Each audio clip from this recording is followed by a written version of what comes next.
गणेशाय नमः। वक्रतुंड महाकाय सूर्यकोटि समप्रभ निर्विघ्नं कुर्मे देवो शुभकार्येषु सर्वदा। समस्त धर्म प्रेमी भाइयों और बहनों को मेरा जय श्री कृष्णा। प्रिय भाइयों और बहनों, आज से हम शुरू कर रहे हैं वैशाख महात्म्य की कथा।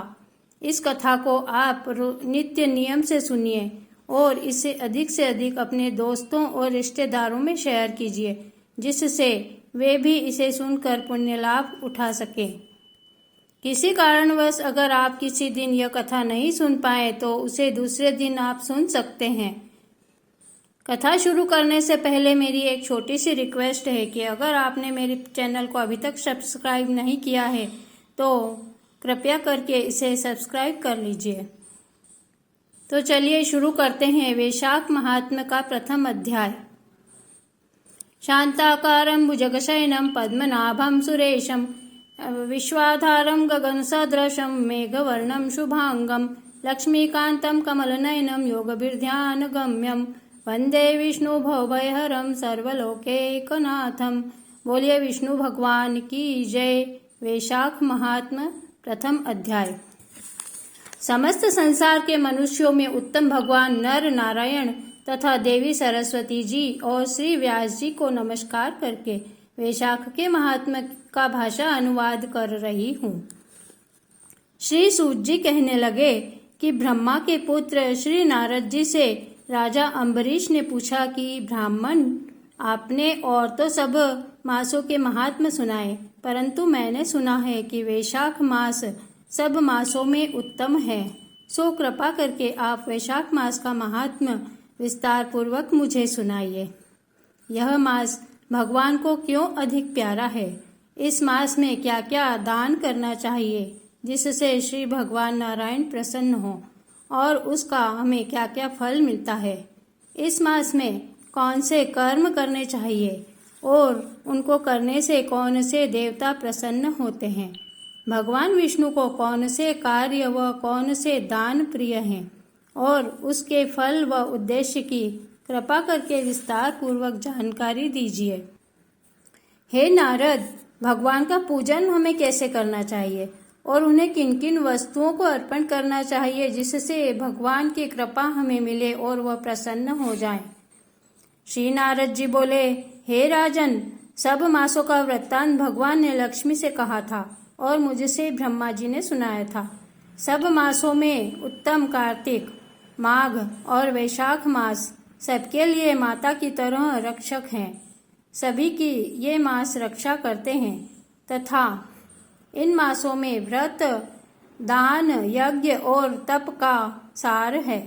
यह मास विद्याओं में वेद विद्या के सहित उत्तम है, मंत्रों में प्रणव मंत्र के समान उत्तम है और वृक्षों में कल्प वृक्ष के समान है, गोवों में कामधेनु के समान है, नागों में शेषनाग के तरह है और पक्षियों में गरुड़ के समान है।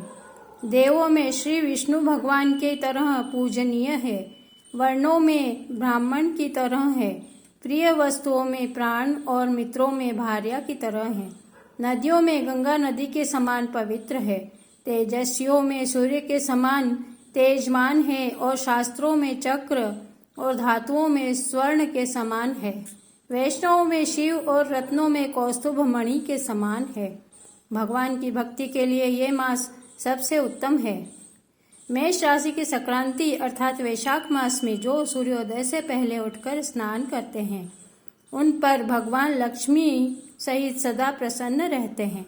जैसे अन्न से सभी प्राणी प्रसन्न रहते हैं, वैशाख मास में स्नान करने वाले तथा उसका अनुमोदन करने वाले सब पापों से मुक्त होकर वैकुंठ धाम को जाते हैं।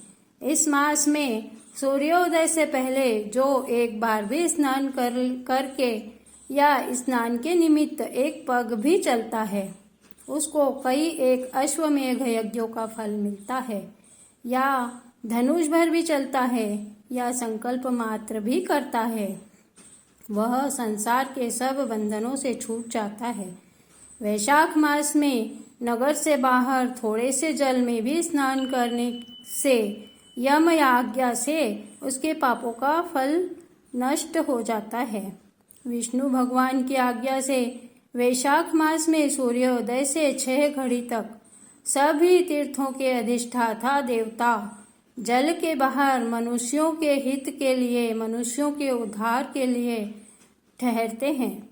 परंतु अगर इस समय तक भी कोई व्यक्ति स्नान करने के लिए नहीं आते हैं तो सभी देवता उनको श्राप देकर अपने धाम को चले जाते हैं। इसलिए वैशाख मास में स्नान अवश्य करना चाहिए। जो लोग गंगा नदी के आसपास के शहरों में रहते हैं उन्हें वैशाख मात्र में गंगा नदी के तट पर जरूर स्नान करना चाहिए। जो लोग उज्जैनी नगरी में रहते हैं, उज्जैनी नगरी के आसपास के शहरों में रहते हैं, उन्हें क्षिप्रा नदी में अवश्य स्नान करना चाहिए। जो लोग नर्मदा नदी के आसपास के शहरों में रहते हैं उन्हें नर्मदा नदी में अवश्य स्नान करना चाहिए। इसी तरह जो पवित्र नदियां हैं उन नदियों के आसपास के शहरों में रहने वाले लोगों को वैशाख के महीने में अवश्य ही उन नदियों में स्नान करके अपने जीवन का उद्धार कर लेना चाहिए।